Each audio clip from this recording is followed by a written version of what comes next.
Hello friends, welcome to LawSikho IPR channel. आज की video के अंदर मैं आप लोगों से माइक्रोसॉफ्ट की IPR स्ट्रेटेजी के बारे में डिस्कस करने वाला हूँ। ये वीडियो क्यों इंपॉर्टेंट है? क्योंकि माइक्रोसॉफ्ट एक ऐसी कंपनी जो पूरी दुनिया के अंदर फैल गई।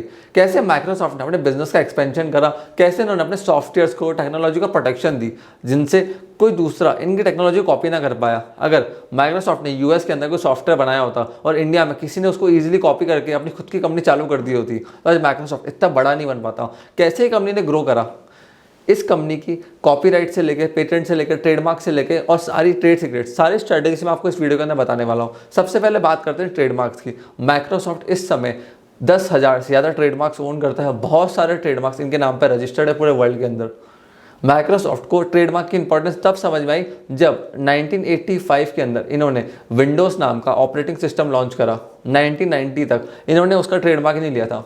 सोचा कि पैसा क्यों इन्वेस्ट करना, अभी तो चला भी नहीं ऑपरेटिंग सिस्टम ढंग से, अगर इसके पैसा रिटर्न नहीं आया तो क्या फ़ायदा।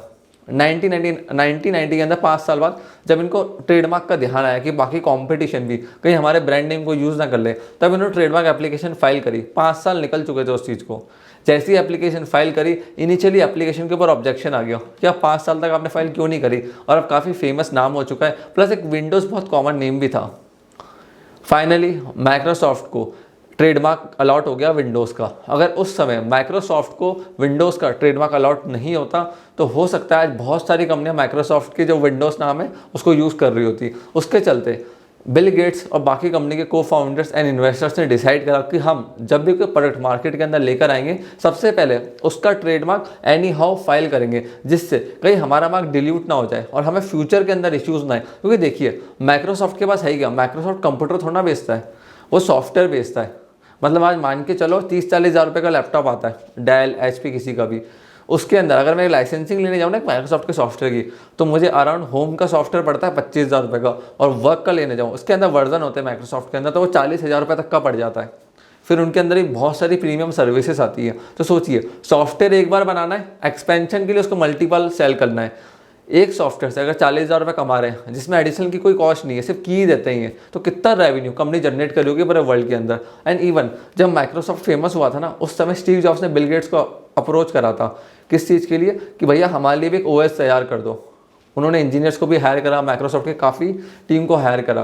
फाइनली स्टीव जॉब्स ने खुद का ऑपरेटिंग सिस्टम बनाने की सोची 10 साल बाद कि मैं खुद का ऑपरेटिंग सिस्टम बनाऊंगा, क्योंकि इनमें काफ़ी एरर्स है, इंटरफेस अच्छा नहीं, एक बेटर क्वालिटी का इंटरफेस लेकर आऊँगा, और उसका राइट्स सारा एप्पल ही रखेगा। बट माइक्रोसॉफ्ट रुका नहीं, माइक्रोसॉफ्ट चलता रहा। फाइनली माइक्रोसॉफ्ट वर्ल्ड के अंदर फेमस होना चालू हुआ।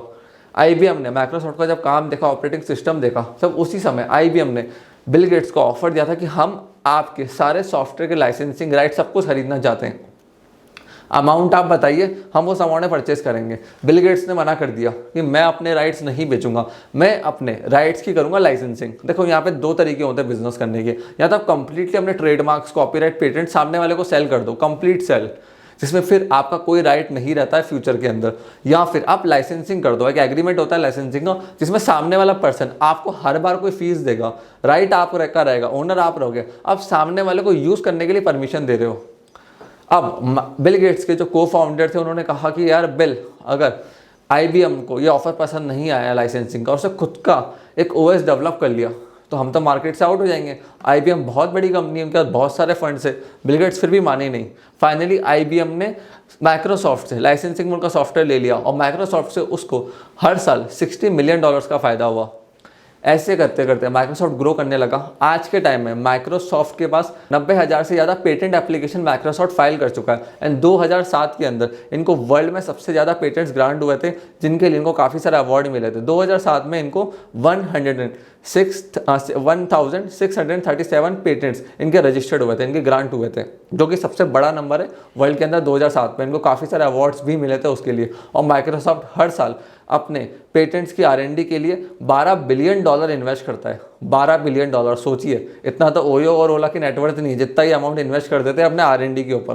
क्यों? क्योंकि इनके इंटेलेक्चुअल प्रॉपर्टी यही है, कॉपीराइट्स फाइल करते हैं अपने सॉफ्टवेयर्स के लिए। बहुत सारे लोगों को डाउट होता है कि जो टेक्नोलॉजी होती है ना, उसके लिए पेटेंट होता है, नहीं, ध्यान रखना।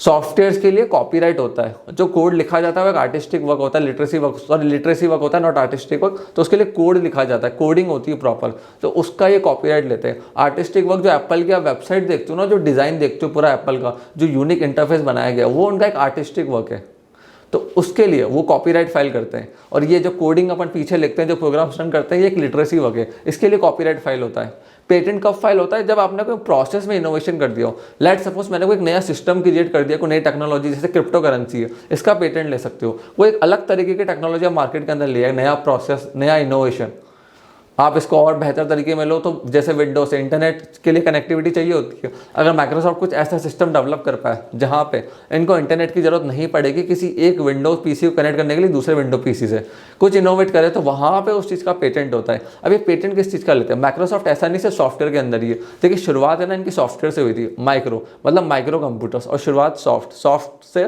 से उठा लिया, तो दो वर्ड को मिला के इनका कॉम्बिनेशन बना। बट जैसे जैसे कंपनी ग्रो होती गई, आज के टाइम में लिंक्डइन को भी ओन करते हैं। जो लिंक्डइन सोशल नेटवर्किंग साइट आप यूज़ करते हो ना, वो माइक्रोसॉफ्ट के पास है, पहली चीज़। दूसरी चीज़, ये बहुत सारे टेक्नोलॉजी स्टार्टअप्स को एक्वायर करते रहते हैं रेगुलर बेसिस के ऊपर। तो जो हार्डवेयर कंपनीज है ना, जो हार्डवेयर बनाती हैं छोटे, उनको भी एक्वायर करते हैं। उनको एक्वायर करने के बाद ये देखते हैं कि इनमें क्या क्या यूनिक है, उसके बाद उसका पेटेंट फाइल करते हैं। अगर नहीं कर रखा, अगर हो रखा है तो बहुत अच्छी बात है, नहीं हो रखा है तो फिर ये पेटेंट फाइल करवाते हैं, जिनसे कॉम्पिटिटर इनके जो भी इनोवेशन है, टेक्नोलॉजी, उसको कॉपी ना कर पाए। क्योंकि जितने भी हार्डवेयर्स होते हैं ना, आज के टाइम में लैपटॉप्स के अंदर भी आ गए, और बहुत सारी चीज़ें मार्केट के अंदर लेकर आ रहे हैं, छोटी छोटी चिप्स भी लेकर आ रहे हैं, बहुत सारे इनोवेटिव प्रोडक्ट्स पर ये वर्क कर रहे हैं, इसलिए ये उसके पेटेंट भी साथ साथ फाइल करते जा रहे हैं। इसलिए माइक्रोसॉफ्ट वर्ल्ड के अंदर अभी तक 90,000 से ज़्यादा पेटेंट एप्लीकेशंस फाइल कर चुका है। एंड आपको पता ही था 2007 के अंदर सबसे ज़्यादा पेटेंट इन्हीं को ग्रांट हुए थे वर्ल्ड के अंदर, जो कि काफ़ी बड़ा रिकॉर्ड है। और माइक्रोसॉफ्ट इस समय ट्रेडमार्क में भी पीछे नहीं है, लगातार ये ट्रेडमार्क भी फाइल करते रहते हैं। जो नए नए इनके प्रोडक्ट्स आते हैं, जैसे माइक्रोसॉफ्ट ऑफिस पे इनका राइट है, आउटलुक हो गया, इंटरनेट एक्सप्लोरर हो गया, एक्सप्रेस रूट हो गया, तो बहुत तरह के इनके पास बड़ा पोर्टफोलियो है। अपनी आईपीआर को पूरा प्रोटेक्शन के अंदर रखते हैं। और अगर आप इनकी टेक्नोलॉजी को, सॉफ्टवेयर्स को बिना लाइसेंसिंग फीस पे करे यूज़ करोगे ना, तो आप पे सीधा के केस भी फाइल कर सकते हैं। आपने सोचा होगा कि अभी मैं घर पे बैठा लैपटॉप यूज़ कर रहा हूँ, माइक्रोसॉफ्ट की विंडोज़ है, लाइसेंस नहीं ले रखा। देखिए माइक्रोसॉफ्ट है ना, कई बार ओपन विंडोज़ भी देता है कि अगर आप पर्सनल यूज़ के लिए ले रहे हो, कुछ चिल्ड्रन यूज़ कर रहा है, तो वहाँ पे वो छोड़ देते हैं। बट कभी आपने प्रोफेशनल यूज़ में उस विंडोज़ को काम में ले लिया, प्रोफेशनली यूज़ कर लिया विदाउट लाइसेंस, तो वहाँ पे माइक्रोसॉफ्ट आके आप पे छापा मार सकता है। इनकी कंपनीज की पूरी टीम होती है, एंड काफ़ी बार ये करते भी हैं। इस चीज़ का ध्यान रखना, ये बहुत ज़्यादा केसेस फाइल करते हैं जो लोग इनके सॉफ्टवेयर को यूज़ करते हैं, टेक्नोलॉजी को यूज़ करते हैं without paying the licensing fees. इसलिए हमेशा ध्यान रखना, अगर आप माइक्रोसॉफ्ट का कोई प्रोडक्ट यूज़ कर रहे हो अपने ऑफिस के अंदर, तो आपको लाइसेंस की तो लेनी पड़ेगी उसकी, नहीं तो ये आप पे केस फाइल कर सकता है। काफ़ी सारे केसेस फाइल करे इन्होंने इंडिया के अंदर भी, और इनमें काफ़ी सारे मैक्सिमम केसेस में इनको जीत भी मिली है। इसलिए हमेशा लाइसेंसिंग सॉफ्टवेयर यूज़ करने, अगर आप इनके सॉफ्टवेयर यूज़ करके उससे पैसा कमा रहे हो, मोनेटाइज कर रहे हो, या कोई ऑफिस रन कर रहे हो। सो फ्रेंड्स, ये थी माइक्रोसॉफ्ट की IPR strategy and case study. मैं आशा करता हूँ ये वीडियो आपको पसंद आई होगी। प्लीज़ इस वीडियो को लाइक करके जाना, आपने यहाँ तक देखा है तो, एंड कमेंट सेक्शन के अंदर बताना मैं कौन सी नेक्स्ट कंपनी के ऊपर केस स्टडी लेकर आऊँ, जिससे मैं आप लोगों के लिए ऐसी इन्फॉर्मेटिव वीडियो ला पाऊँ। आप लोगों ने इस वीडियो को यहाँ तक देखा, हम लोगों को इतना प्यार एंड सपोर्ट दिया, उसके लिए धन्यवाद।